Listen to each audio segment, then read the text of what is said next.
Assalamualaikum warahmatullahi wabarakatuh. Bismillahirrahmanirrahim. Alhamdulillahi rabbil alamin. Wassalatu wassalamu ala ashrafil anbiya'i wal mursalin, nabiyyina Muhammadin wa ala alihi wa sahbihi ajma'in. Rabbi shrah li sadri wa yassir li amri wahlul 'uqdatan min lisani yafqahu qawli, amma ba'du. Puji dan syukur bagi Allah Subhanahu wa taala, Tuhan sekalian alam.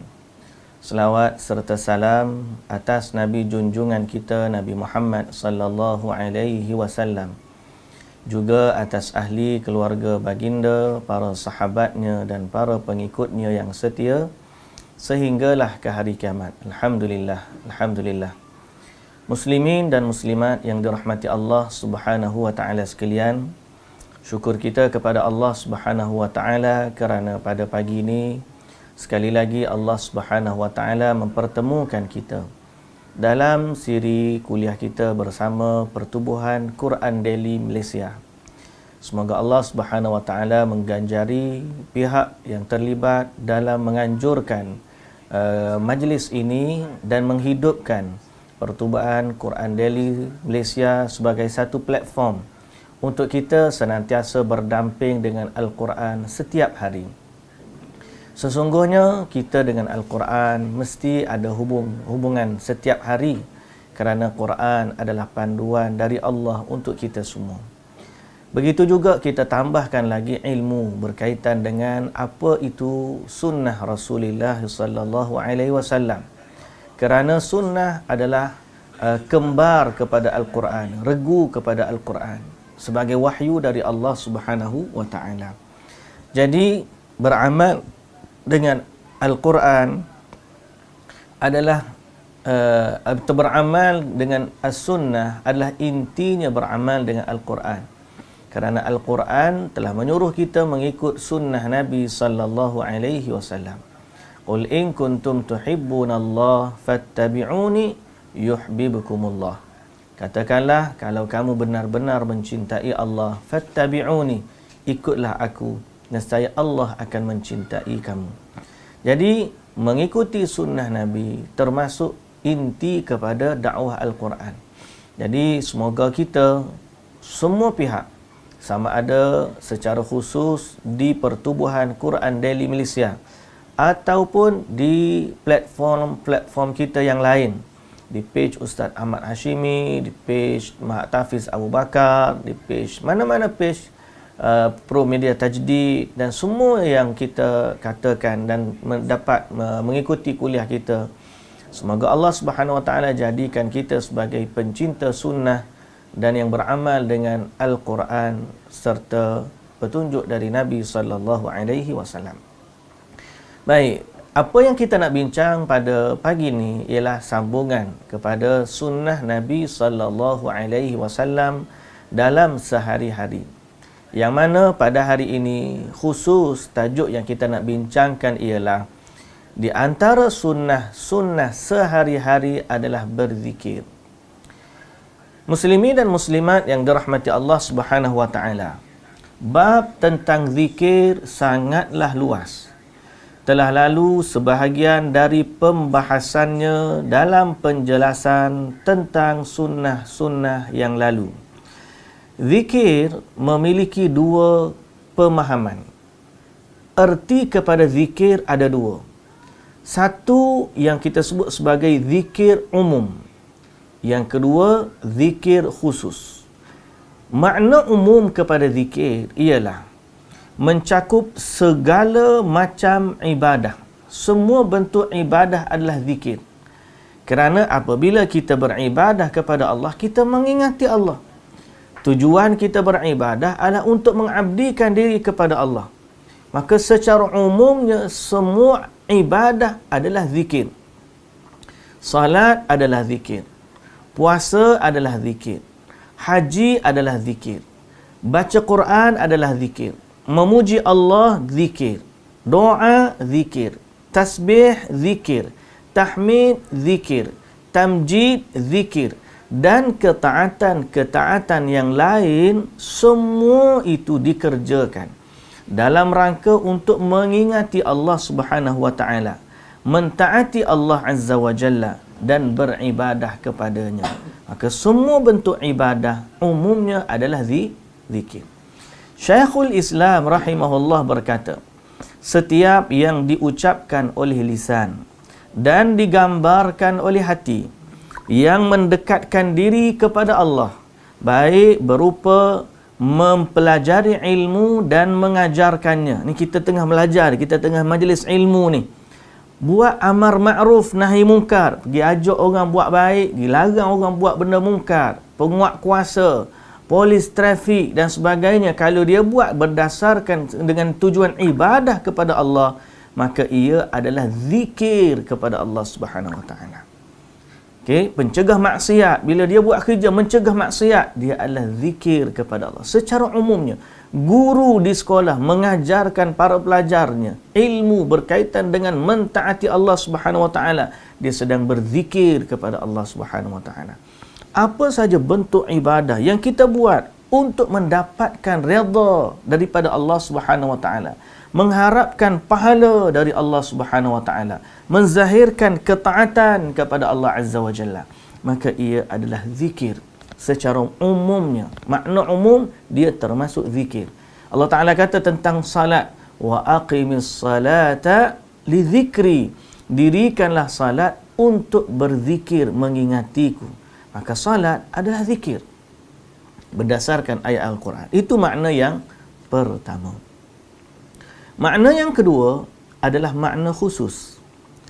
Makna khusus untuk berzikir iaitu berzikir kepada Allah dengan lafaz-lafaz yang datang dari Allah.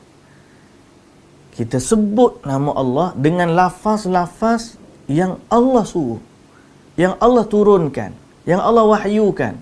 Lalu kita sebut lafaz-lafaz ni sebagai tanda kita ingat kepada Allah Subhanahu wa taala. Berupa paling asal, paling tinggi berupa Al-Quran. Baca Quran tu zikir. Puji Allah dengan kalam Allah sendiri, zikir. Atau dengan lafaz-lafaz yang datang dari lisan Rasulnya. Rasulullah sallallahu alaihi wasallam kalau baginda nak zikir, dia sebut apa? Sebaik-baik ucapan yang Allah paling suka, subhanallah, walhamdulillah, Allahu akbar, wa la ilaha illallah. Ini zikir yang Nabi sallallahu alaihi wasallam ajar. La haula wa la quwwata illa billah. Hasbiyallahu la ilaha illahu alaihi tawakkaltu wa huwa rabbul arsyil azim, dan seumpama dengannya. Okey, yang padanya mengandungi pengagungan, pensucian, pentauhidan untuk Allah Subhanahu wa taala. Nah, yang dimaksudkan dalam sunnah ini adalah zikir yang khusus. Mana dalam bab yang kita nak bicarakan hari ini, sunnah-sunnah sehari-hari Nabi dalam zikir, ialah zikir khusus. Bermula dari ayat Al-Quran sehinggalah zikir-zikir sunnah yang diajarkan oleh Nabi sallallahu alaihi wasallam. Adapun zikir umum itu kita dah bahaskan dalam bab sebelum daripada ini. Baik. Kita sambung. Yang teragung dari zikir itu adalah membaca kitab Allah.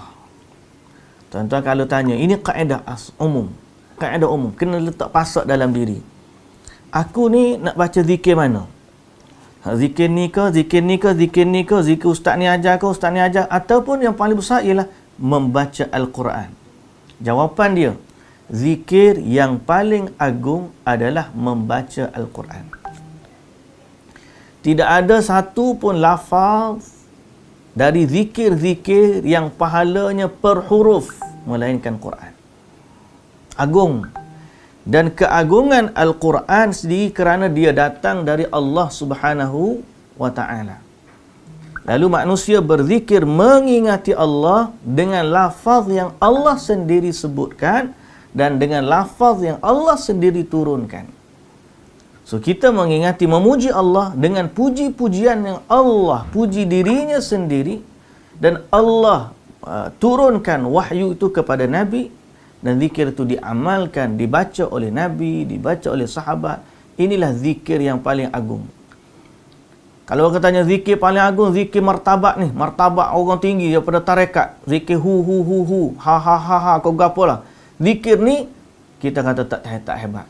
Ada orang kata la ilaha illallah, sebaik-baik zikir. Betul. La ilaha illallah, patut akhir sekali Allah, Allah, Allah. Naik lagi martabat, tak tinggal ada Allahu, akhir sekali hu. Dia kata itu zikir paling tinggi. Kita katakan bahawa itu adalah nonsen. Kenapa nonsen? Sebab Allah Ta'ala tak suruh sebut macam tu. Allah suruh macam mana? Allah suruh kita baca Quran. Nabi buat macam mana? Nabi sebut sebutan yang penuh. Sebut nama Allah. Tu pun Nabi tak baca. Nabi kata pujian. Subhanallah. Alhamdulillah. Allahu Akbar. Maha suci Allah. Allah yang maha besar. Ya? Maha segala puji bagi Allah. Itu makna memuji, berzikir kepada Allah Subhanahu Wa Taala. Apa dah lari dengan hu. Ini nonsense. Benda yang tak ada faedah. Kenapa? Kerana tidak diajar oleh Nabi sallallahu alaihi wasallam. Dan kemudian, sanggupkah kita tinggalkan lafaz-lafaz yang warid, ma'thur daripada Nabi sallallahu alaihi wasallam hanya kerana ada tok guru ni kata inilah lafaz yang paling afdal? Kita katakan tidak. Zikir yang paling afdal adalah Al-Quran. Zikir yang paling afdal adalah Al-Quran. Tidak ada yang boleh menandingi kalam Allah Subhanahu Wa Taala. Sehingga dalam salat yang merupakan salat fardu 5 waktu yang kita wajib, kita hanya boleh baca secara kuat ayat-ayat Allah saja. Tak ada yang lain. Sebaik-baik zikir adalah Al-Quran. Beribadah dengan membacanya adalah kebiasaan para salaf. Mereka seringkali bergadang. Makna bergadang ni berjaga dan tidak tidur demi untuk membaca Al-Quran. Sanggup dia. Macam kita hari ni tak tidur tengok telefon. Begitulah dia tak tidur baca Quran. Macam orang tak tidur tengok bola. Mereka tak tidur baca Quran. Macam orang tak tidur sebab tengok cerita, layan movie. Mereka tak tidur baca Quran. Kerana mereka tahu ini adalah zikir yang paling agung. Firman Allah Subhanahu Wa Taala, "Kanu qalilan minal laili ma yahja'un wa bil ashari hum yastaghfirun." Di dunia mereka sedikit sekali tidur di waktu malam dan selalu memohonkan ampunan di waktu pagi sebelum fajar. Kebiasaan mereka pada malam hari adalah membaca kitab Allah dan berzikir dengan zikir-zikir yang berasal dari Rasulullah sallallahu alaihi wasallam. Sungguh Allah akan mendatangkan kebaikan bagi orang-orang yang memperbagus waktu malamnya dengan menghidupkannya. Sungguh beruntung orang yang menghidupkan waktu malam dia. Okay. Dan sungguh rugi ke atas kita kerana kita sering lalai dan menyia-nyiakan malam-malam dan waktu sahur kita. Kitalah tu. Mudah-mudahan kita selamat dari perbuatan durhaka kepada Allah kecuali mereka yang dirahmati oleh Allah. Semoga Allah Ta'ala jaga kita lah. Dan Allah Ta'ala bagi kepada kita kekuatan. Cuma kita sendiri pun kena ada satu keazaman, kena ada mujahadah, lawan nafsu, berusaha untuk baca Quran, berusaha untuk bangun di waktu malam dan berusaha untuk istighfar kepada Allah bila waktu kita tersedar daripada tidur. Baik, bagaimana para sahabat dengan Al-Quran?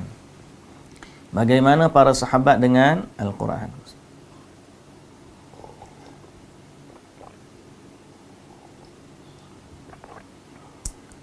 Telah lalu dalam sunnah-sunnah yang pertama, alhamdulillah, hadis Hudzaifah radhiyallahu anhu bahawa Nabi sallallahu alaihi wasallam membaca surah Al-Baqarah, surah An-Nisa dan Ali Imran dalam satu rakaat.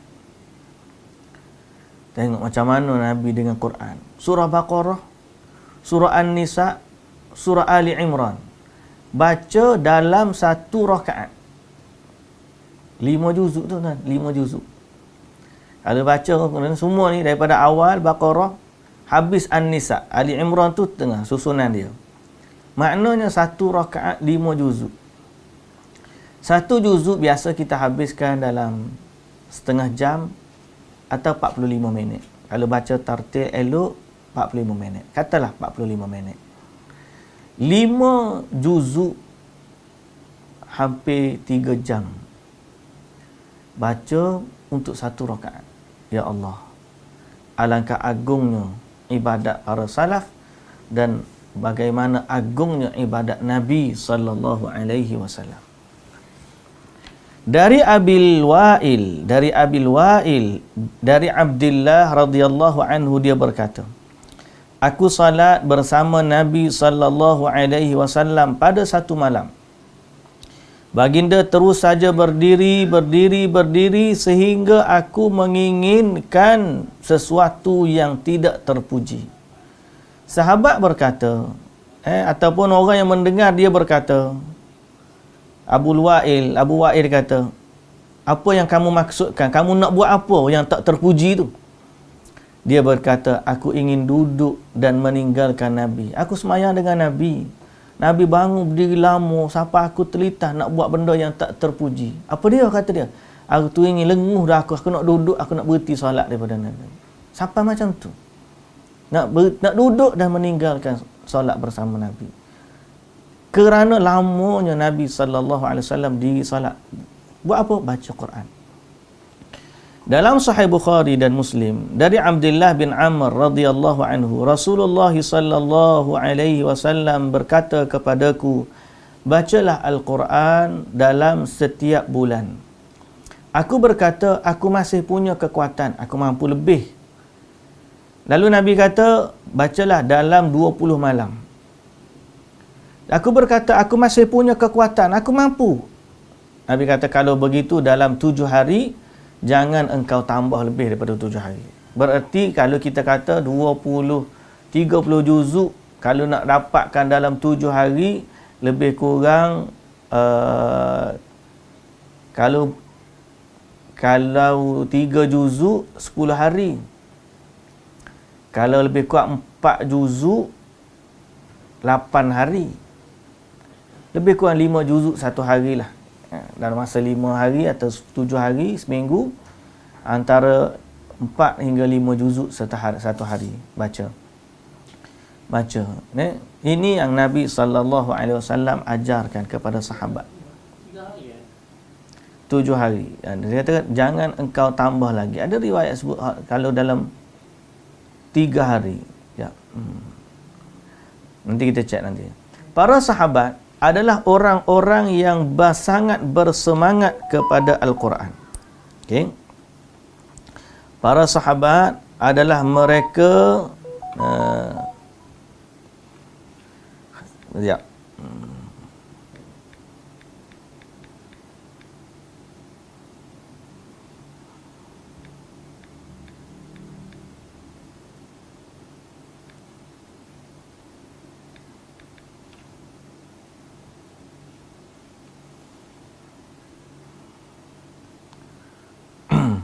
Baik.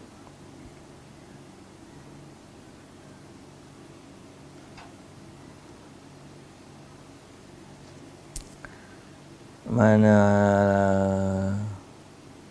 Okey.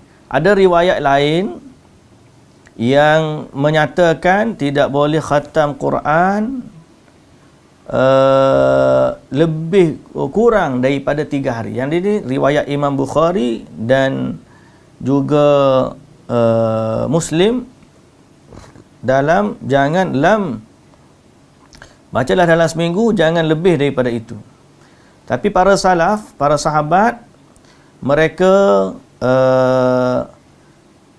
tidak khatam kurang daripada 3 hari. Paling maksimal 3 hari, iaitu 10 juzuk 1 hari.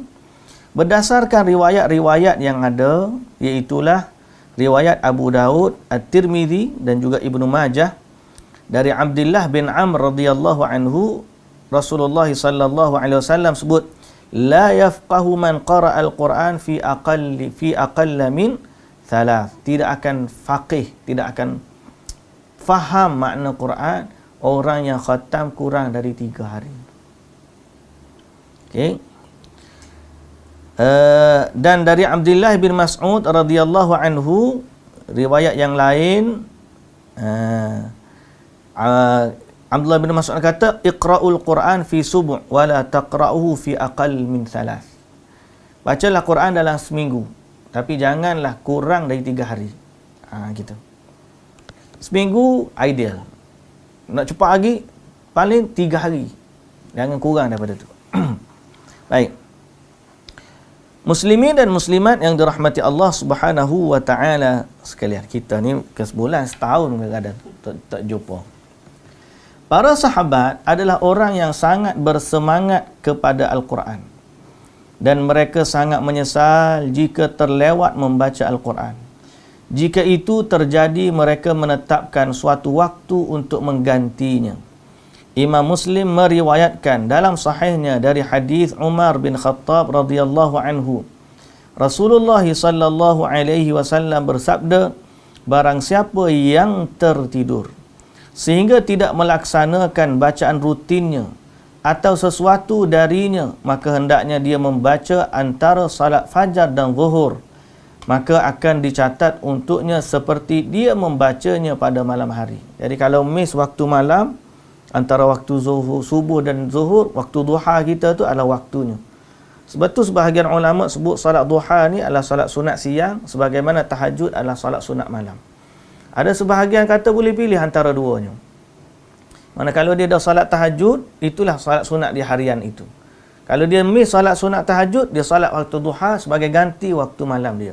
Jadi siapa yang baca di waktu siang, dia seolah-olah dia sudah juga baca di waktu malam, berdasarkan hadis yang kita baca tadi.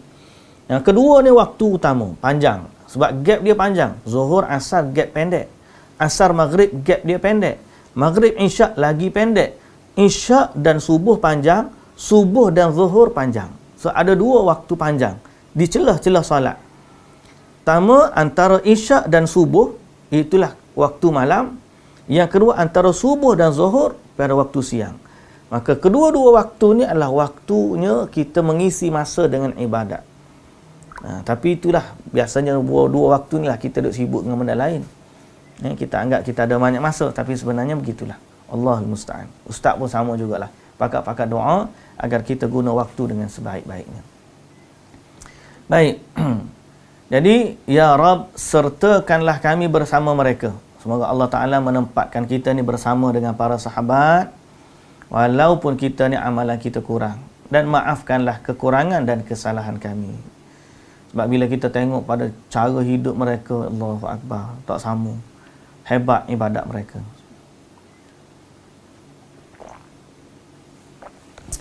Baik, muslimin dan muslimat yang dirahmati Allah Subhanahu wa taala sekalian.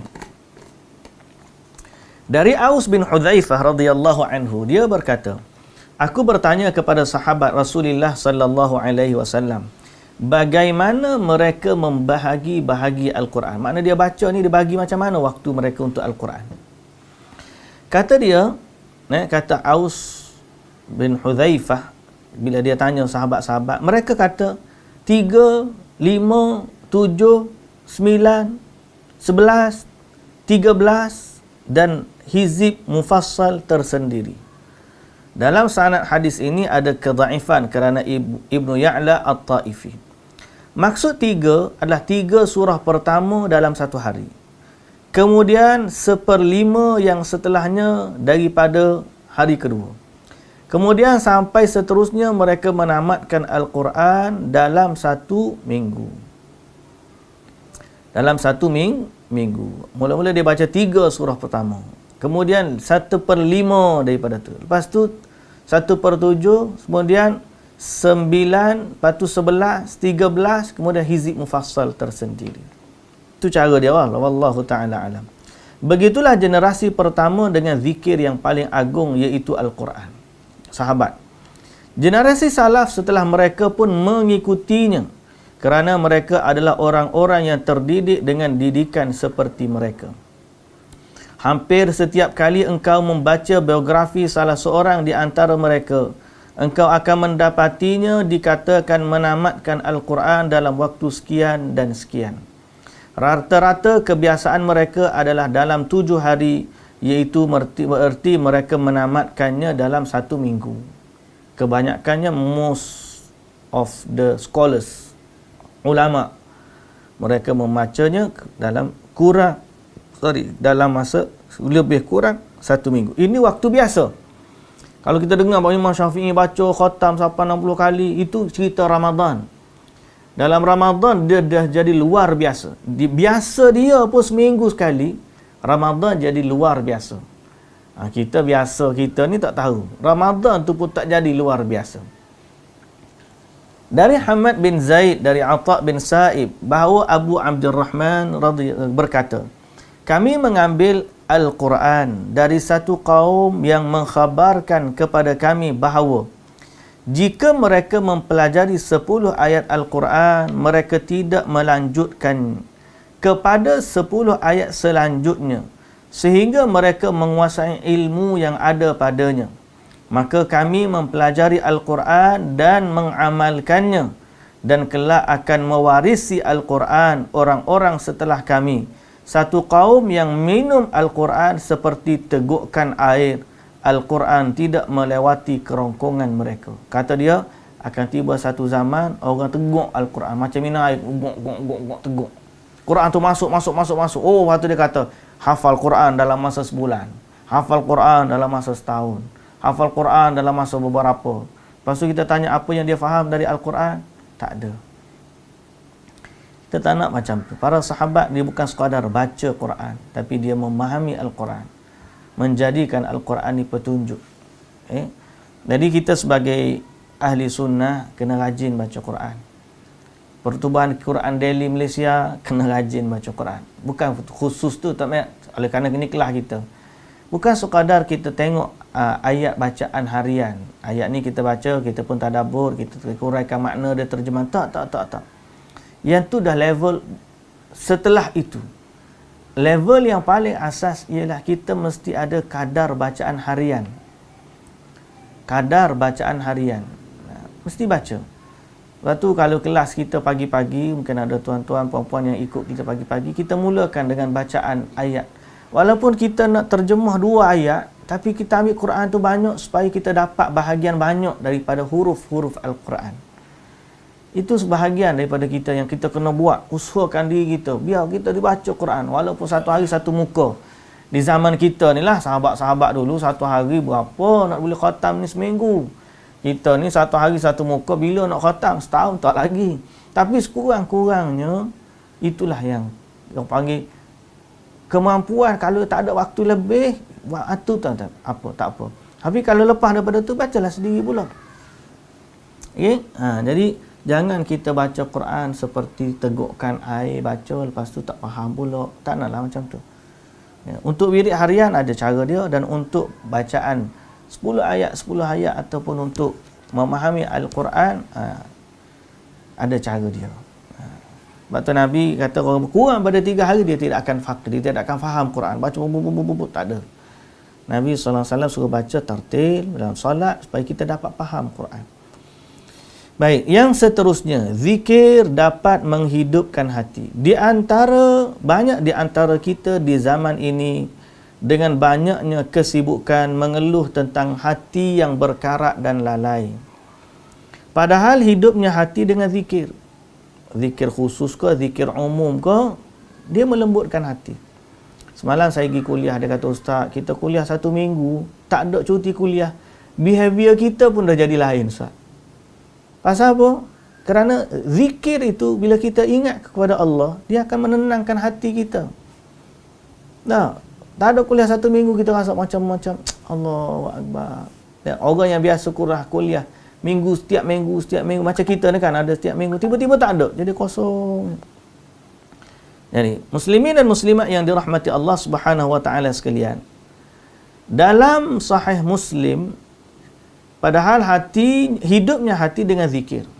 Dalam sahih Muslim dari hadis Abu Musa radhiyallahu anhu, Nabi sallallahu alaihi wasallam bersabda, perumpamaan orang yang berzikir kepada Tuhannya dan orang yang tidak berzikir kepada Tuhannya seperti orang yang hidup dan orang yang mati. Dalam lafaz Imam Muslim, Nabi sallallahu alaihi wasallam bersabda, perumpamaan rumah yang diingat nama Allah padanya dan rumah yang tidak diingat nama Allah padanya seperti orang yang hidup dan orang yang mati. Jadi orang pun kalau tak baca Quran jadi macam orang mati. Rumah yang tidak dibacakan Quran pun dia anggap macam rumah orang mati, tempat orang mati. Okey. Ibnul Qayyim rahimahullah berkata dalam kitabnya Madarijus Salikin dalam fasal kedudukan zikir, di antara manzilah iyyaka na'budu wa iyyaka nasta'in adalah kedudukan zikir. Ia adalah kedudukan kaum yang besar. Mereka berbekal darinya, berniaga dan terus merutinkannya. Zikir adalah kiriman wali. Barang siapa yang memperoleh, ia akan terhubung, dan barang siapa yang tidak mendapatkannya akan terpisah. Zikir adalah makanan hati bagi satu kaum yang jika mereka meninggalkannya, jasad-jasad akan seperti kubur untuk mereka. Rumah-rumah mereka akan rosak. Zikir adalah penerang bagi hati, ubat jika ia sakit. Semakin tenggelam seorang pezikir dalam zikirnya, makin cinta kepadanya dan rindu untuk bertemu dengannya. Ini adalah pintu gerbang kepada Allah yang Maha Agung, yang selalu terbuka antara dia dan hamba-Nya, selama hamba tersebut tidak menutupi pintu itu dengan kelalaian. Kata Ibnul Qayyim. Ibnul Qayyim juga rahimahullah berkata dalam kitabnya Al-Wabilus Sayyib, lebih dari 100 faedah zikir. Baik sekali jika kita merujuknya. Di dalamnya terdapat satu penjelasan yang akan membangkitkan semangat untuk menjaga ibadah yang agung itu. Beliau juga sebutkan di dalamnya para teladan dalam berzikir, terutama gurunya Syekhul Islam Ibn Taymiyah rahimahullahu ta'ala. Itu sebagai mukaddimah. Adapun dalil-dalil dari Al-Quran, di mana Allah Subhanahu wa ta'ala memerintahkan hamba-hambanya untuk memperbanyakkan zikir. Allah Subhanahu wa ta'ala berfirman, Ya ayyuhalladzina amanu dzkurullaha dzikran katsira wasabbihuhu bukratan wa asila. Wahai orang-orang yang beriman, berzikirlah kepada Allah dengan sebanyak-banyaknya. Zikran katsira, dengan zikir yang sebanyak-banyaknya. Wasabbihuhu, dan bertasbihlah kepadanya bukratan wa asila. Maka dalam ayat ini Allah Subhanahu wa ta'ala telah menyatakan kepada orang beriman, berzikirlah kepada Allah dengan zikir yang sebanyak-banyaknya. Maka ini adalah perintah untuk memperbanyakkan zikir kepada Allah Subhanahu wa ta'ala. Yang kedua, dalam Al-Quran Allah Subhanahu wa ta'ala menjanjikan untuk orang-orang yang berzikir dari kaum lelaki ataupun perempuan. Apa yang Allah janjikan? Allah janjikan keampunan dan pahala yang besar, di mana Allah Subhanahu wa ta'ala berfirman, وَالذَّاكِرِينَ اللَّهَ كَثِيرًا وَالذَّاكِرَاتِ أَعَدَّ اللَّهُ لَهُمْ مَغْفِرَةً وَأَجْرًا عَظِيمًا. Lelaki dan perempuan yang banyak berzikir, menyebut nama Allah, maka Allah telah menyediakan untuk mereka keampunan dan pahala yang besar. Yang ketiga, Allah Subhanahu wa ta'ala memperingatkan kita dari sifat orang-orang munafik. Di mana orang munafik ni, antara ciri munafik ialah sangat sedikit dia berzikir kepada Allah.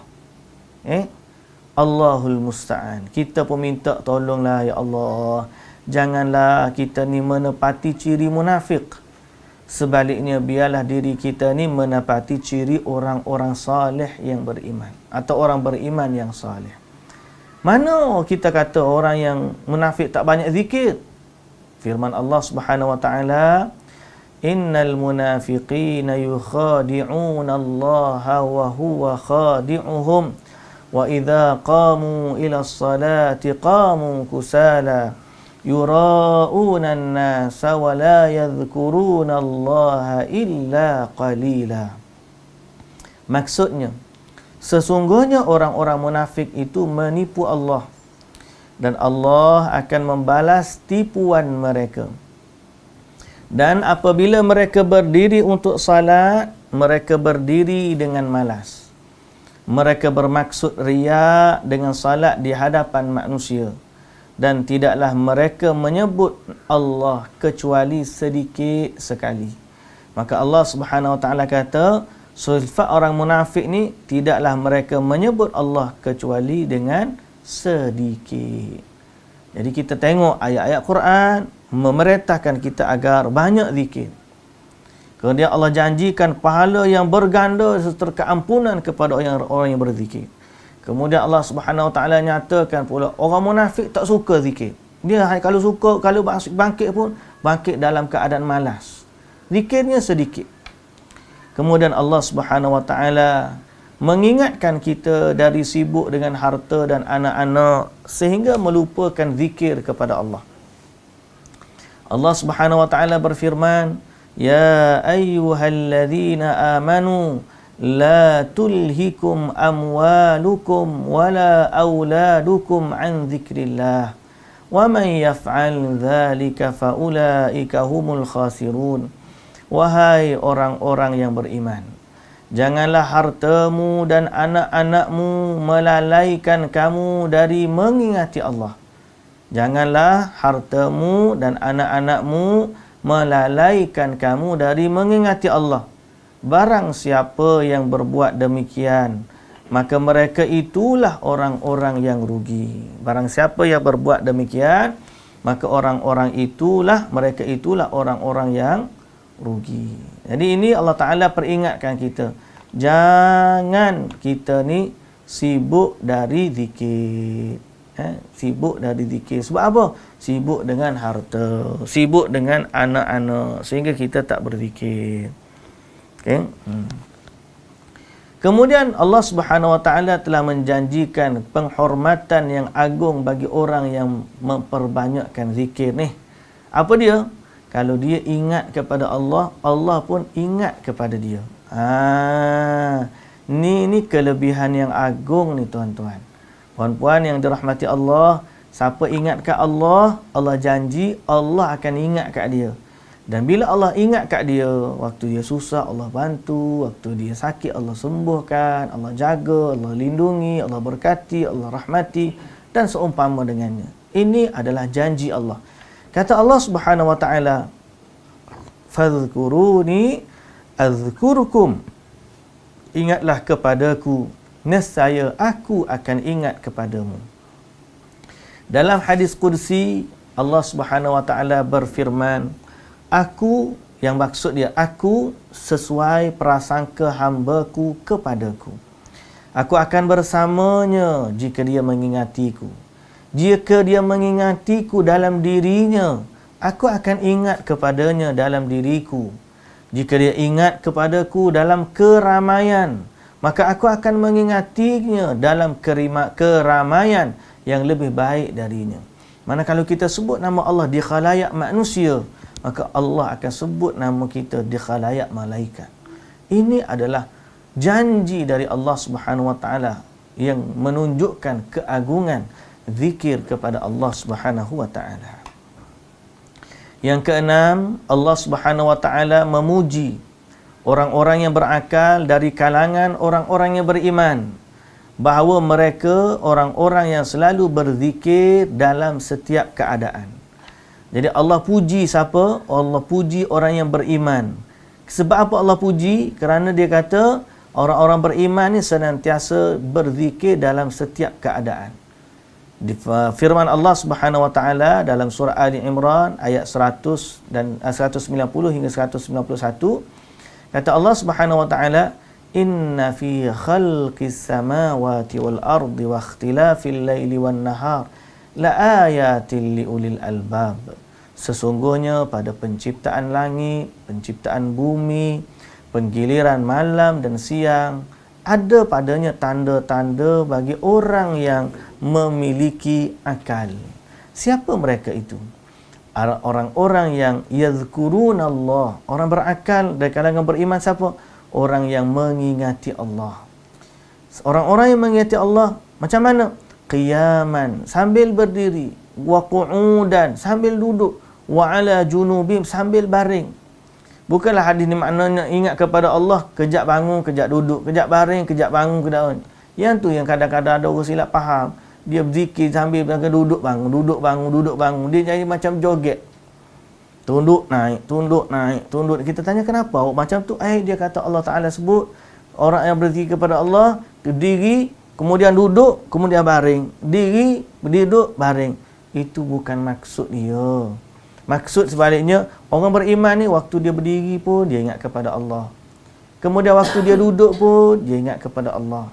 Malah waktu dia baring nak tidur pun dia ingat kepada Allah. Itu maksud dia. Bukan bila nak zikir kena bangun, duduk, baring. Bangun, duduk, baring. Itu joget nama dia. Ni tak fahamlah. Sebab Nabi SAW tak pernah suruh kita buat macam tu. Sebaliknya maksud hadis ni dalam semua keadaan. Waktu kita berdiri, kita ingat kepada Allah. Waktu kita duduk, kita ingat kepada Allah. Waktu kita baring pun, kita ingat kepada Allah. Sebab inilah ajarannya Rasulullah SAW. Okey. Jadi, dan mereka memikirkan tentang penciptaan langit dan bumi. Seraya berkata, wahai Tuhan kami, tiadalah engkau menciptakan ini dengan sia-sia. Maha suci engkau, maka peliharalah kami dari siksa api neraka. Peliharalah kami dari siksa api neraka. Baik. Muslimin dan muslimat yang dirahmati Allah Subhanahu wa taala sekalian. Dalam ayat ini menunjukkan apa? Sifat orang-orang yang beriman kepada Allah, yang Allah puji mereka sebagai ulil albab, orang yang memiliki akal, memiliki hati dan akal. Itulah orang yang mana mereka ingat kepada Allah senantiasa. Dan inilah yang menjadi poin bagi kita. Antara kelebihan zikir kepada Allah ialah orang yang banyak zikir pada setiap keadaan dipuji oleh Allah Subhanahu Wa Taala sebagai orang yang berakal. Baik, dalam sunnah baginda yang akhlaknya adalah Al-Quran, terdapat keterangan yang menjelaskan ayat ini melalui perbuatannya, di mana zikir senantiasa menjadi kebiasaan baginda pada setiap waktu-waktunya dan setiap keadaan-keadaannya. Aisyah radhiyallahu anha menuturkan bahawa sebagaimana dalam Sahih Muslim, Nabi sallallahu alaihi wasallam selalu berzikir kepada Allah dalam setiap keadaan. Engkau dapat bayangkan, wahai saudaraku, setiap keadaan Nabi berzikir kepada Allah. Bagaimana pula dengan kita? Setiap atau sebahagian keadaan kita. Aku tidak mengatakan, kata penulis, persis sepertinya, namun mendekati keadaan kita dengan keadaan Nabi. Bandingkan macam mana jauhnya keadaan kita dengan keadaan Nabi SAW.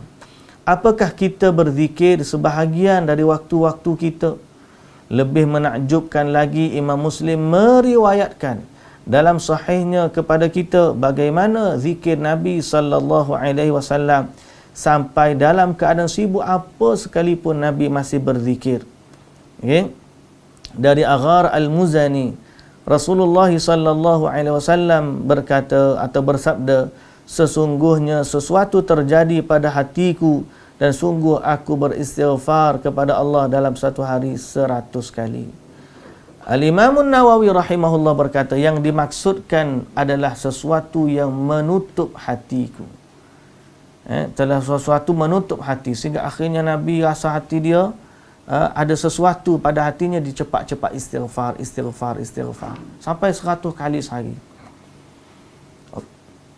Al-Qadhi berkata, yang dimaksudkan adalah sesekali beliau lalai dari zikir. Padahal baginda selalu berzikir. Jika itu terjadi, Nabi akan menganggapnya sebagai dosa dan baginda pun memohon ampun dari Allah. Nabi kalau meninggalkan zikir, tutup hati sebab tak teringat kepada zikir, Nabi istighfar kerana tak baca zikir. Bukan kerana maksiat, kerana tak buatnya ibadat. Jauhnya kita dengan Nabi sallallahu alaihi wasallam. Tapi Nabi tu contoh untuk kita. Buatlah, ikutlah. Okey. Sekadar atau semampu-mampu kita yang boleh. Okey. Ada yang mengatakan baginda gelisah memikirkan umatnya dan apa yang akan terjadi kepadanya setelah baginda wafat. Lalu baginda beristighfar untuk mereka. Ada yang mengatakan baginda sibuk memikirkan kemaslahatan umatnya, bagaimana urusan-urusan mereka, memerangi musuh, bersiasah, memikat hati orang-orang kepada Islam dan yang seperti itu. Sehingga baginda tersibukkan dari keagungan Allah dan beliau memandang atau baginda memandang hal itu sebagai sebuah dosa jika dibandingkan dengan kedudukannya yang agung.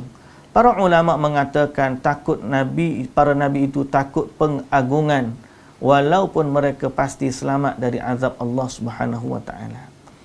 Baik, muslimin dan muslimat, zikir ni ada dua, mutlak dan muqayyad. Terikat dengan waktu, ada secara mutlak. Yang ni kita akan sebut pada pertemuan kita yang akan datang berkaitan dengan zikir yang terbahagi kepada zikir mutlak dan zikir muqayyad. Di mana Allah Subhanahu wa taala atau dalam sunnah Nabi sallallahu alaihi wasallam mengajarkan kepada kita dua-dua bentuk zikir.